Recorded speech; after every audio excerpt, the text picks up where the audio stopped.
Welcome to another episode of the Clueless Dude's Real Tool Reviews. Today we're going to be looking at the Hart Jigsaw. All right, guys, let's start the review. And again, I'm going to be going over the basic functions and features. First, though, let's look at what came inside the box. What came in the box? Well, this jigsaw and a blade. I did not get the kit version because I already own several Hart batteries. Be sure that if you don't already own a Hart battery, that is one of these 20-volt Hart batteries. They come in different colors and styles, but it's got to be a Hart 20-volt battery. And if you have one of those, then you perhaps don't need to get the kit. You can get just the standalone jigsaw like I did. But if you don't have one of these batteries, be sure to get the kit. Otherwise, you won't be able to use it without, well, a battery. Let's look at the basic controls on this jigsaw. And this can be similar to most other jigsaws. We have on the front, we have the orbital setting. If you're not familiar with orbital settings, don't worry. I'll go over that in a little bit. But it goes from 0 up to 3. And then this right here is hard to tell sometimes on the video. That's just a sticker to show you what orbital settings to use with different materials. Then we have the trigger. The trigger is either on or off, but there is a speed control right here on the top. So before you start, you can go from slow to really fast, back down to slow using the speed control there. When you first hit the trigger, for some reason, even if it's in the slow setting, it will go really fast for a split second and then slow down. And this blue button right here is the trigger lock, so that if you have the trigger up and you got a long cut, you push that to the side, and then the trigger stays in place. The second I tap the trigger, that pops back out, and the trigger's ready to be used again. And again, there's no safety. It's strictly lock as in to lock it on, not to lock it off. So with that blue button pushed over, that trigger stays in place. Tap the trigger, and it comes back out. The last thing I'm going to show you is actually on the bottom. The bottom has two screw holes, or two screws holding in place, Allen wrench screws. You loosen these two bolts here, and you can adjust the bevel on the jigsaw. So if you look at this, you can see there's some markings here with different degrees. I'll do a close-up of that so you can see it. And the whole shoe will pivot up and back so you can do a beveled cut either this way or that way. One of the distinct differences, though, between the brushed and brushless models is that on the brushless model, you don't need to loosen these two screws. There's actually a black lever right here you slide to the side, and it will let you, without any tools, adjust the shoe angle so that you can do bevel cuts. So if you do a lot of bevel cuts, you may want to consider spending the extra money to get the brushless, not just because it's got the better motor, but because you can do angled cuts without any tools. For me, the bulk of what I'm doing is cutting thin wood, and so I don't really need a bevel cut. I'm not doing anything that fancy. All right, guys, that's enough of the basic introduction. I hope I showed you all the main features. I am now going to install a blade. So let's start with that. How do you install a blade? Well, let's take a look. Right here, you'll notice the battery, by the way, is removed. You're not supposed to do this with the battery installed. You'll notice that right here, there is a blue knob right by where the blade goes. If you push that all the way counterclockwise, we can then take the blade and make sure you got a T-shank blade, and it goes right into here. And I'll be sure to get some close-ups so you can see what it looks like when it's installed. Mine, for some reason, is a little bit stiffer than others I've used in the past, but it does go in, and once it's in, it stays in place. To remove the blade, it's the same thing. You would turn this blue knob fully counterclockwise, remove the blade, and again, mine from this particular one sticks a little bit. It's not too bad. And then put it back in. All right, guys, obviously, because I'm doing the demonstration, I want the blade in place, make sure it's in there good. And now, well, I'm going to go ahead and get a battery, and I'll start some demonstrations by doing some cutting. Actually, but first, I'm going to go over what the heck is that orbital thing. One important note is the next 3 sections of this video explain the orbital settings. The reason why I dedicated 3 sections to it is a number of people in the past have thought their jigsaw wasn't working correctly or was underpowered when in fact it was just using the wrong orbital settings with the wrong types of blades. Alright guys, here we go. As the name would imply, an orbital setting determines how much orbit the blade is going to have. And by that, I mean going forward and backwards. Obviously the blade goes up and down, but depending on the orbital setting will determine how much the blade will go forward and backwards. There are 4 orbital settings on the saw: 0, 1, 2, and 3. Now let's take a look at these with slow footage so we can take a look to see how much of a difference it really makes. I'm now going to demonstrate the different orbital settings.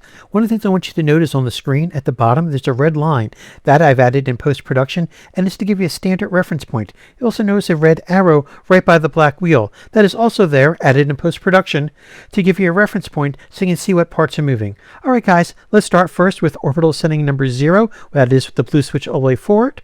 Now we're going to try orbital setting number 1. That is with the blue switch to number 1. Now we go to orbital setting number 2, and finally orbital setting number 3. And you notice with each change in the orbital setting, the blade moves further up and back with each rotation. Alright guys, now that you've seen what the blade is doing, let's see how that affects actual cutting. For a real world demonstration, here's what I'm going to do. On the left side of the screen, we're going to be using a 10 TPI blade with an orbital setting of 0. And on the right side, we're using the same exact blade, except with an orbital setting of 3. Alright guys, here it goes.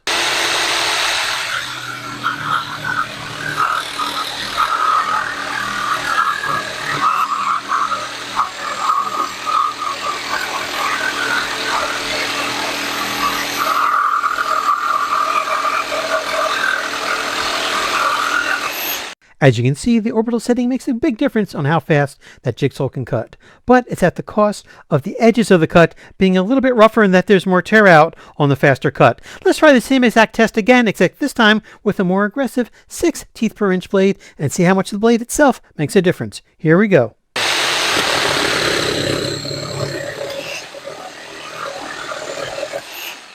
As you can see, the combination of an aggressive blade, 6 TPI in this case, and an orbital setting of 3 really makes that cut go much faster. As you can see from the chart then, the combination of orbital setting of 3 with an aggressive blade makes the cuts go much faster. But there is a cost, and that cost is, if you look at the edges of the cut, you're going to see more tear out or rip out on the wood with the faster cuts. Assuming you don't care about the rip out, like if the wood's going to be someplace where you're not going to see it, perhaps you don't care.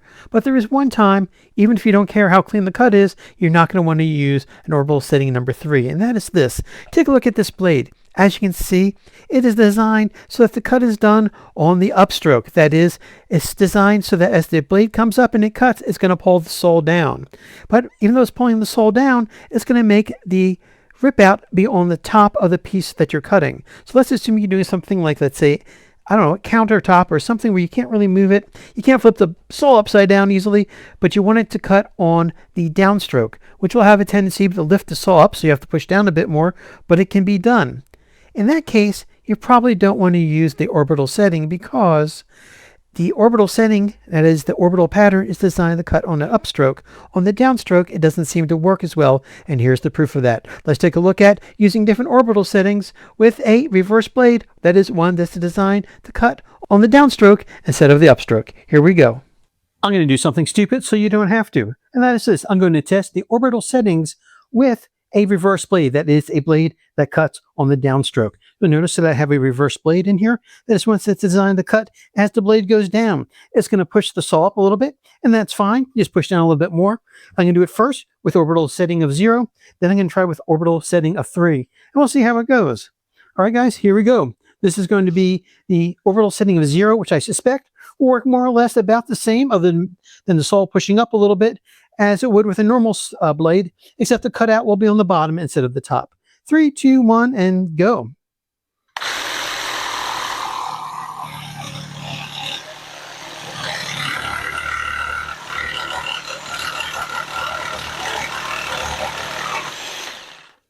Okay, and I can see right here, very clean cut on top, and I suspect, yeah, it's a little rough on the bottom.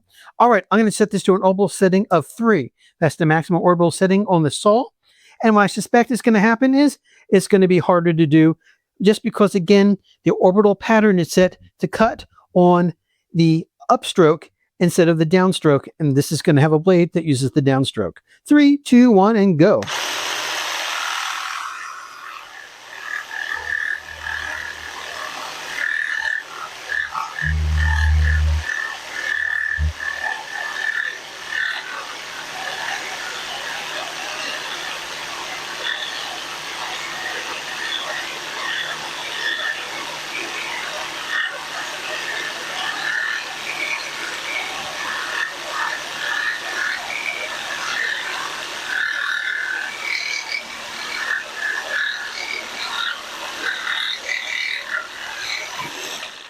Okay, and just to prove that it was not the blade getting dull, I'm going to go back to an orbital setting of 0. I'm going to do one more cut.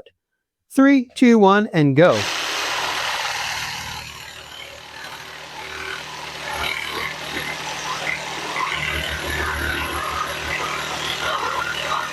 So you can see that if you're using a reverse blade, that is a blade designed to cut on the downstroke, you don't want to use any of the orbital settings, definitely not number 3. Your best bet is probably just to leave it at 0. All right, guys, I hope that made sense. Let's go on to something else. Up next is the endurance test. I want to see how many cuts I can do with the standard 1.5 amp hour battery. The setup, I've got the 10 TPI blade that came with the Jigsaw. I'm using a 1.5 amp hour battery. That is the same size battery that would come if you bought the kit. Maybe in a different color, but it's the same number of amp hours. If you're not familiar with amp hours, it's an indication of how long you should be able to drive the tool before the battery drains. The more amp hours, the longer the tool can run on a given charge. In this case, I'm using the smallest battery because it's the same size as the one that would come with the kit. Again, 1.5 amp hours. Oh, and I also forgot to mention, I put this into an orbital setting of number 1, just because it seemed like, for testing, it seemed like a good number to use. Here we go.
All right, guys, it just died, and I just checked. I did 26 cuts.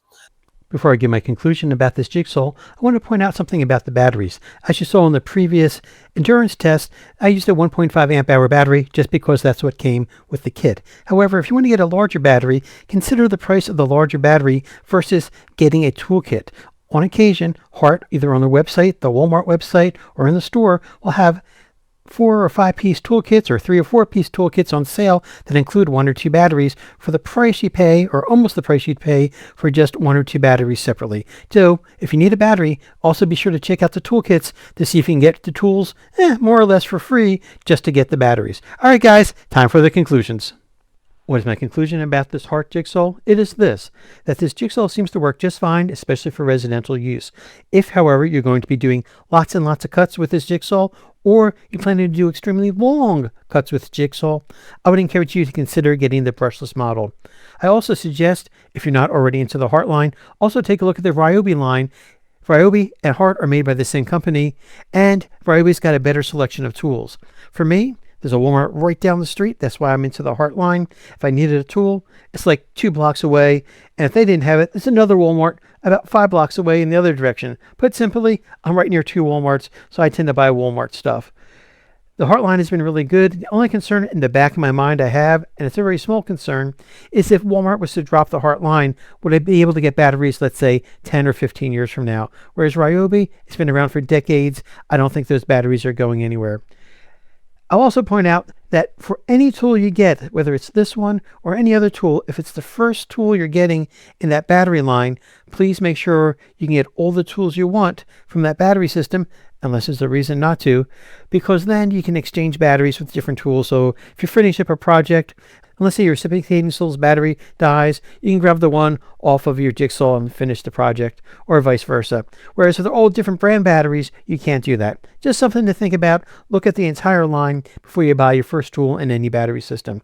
I've been very happy with my Hart tools. I've never had one fail yet, and because the way Walmart works, I don't know why this is, I check the tool aisle every time I go to Walmart, and at some point, every tool just about seems to be on sale, whether it's because it's in a kit that's been marked down, or because of a return, or because for some reason my local Walmart put it on sale.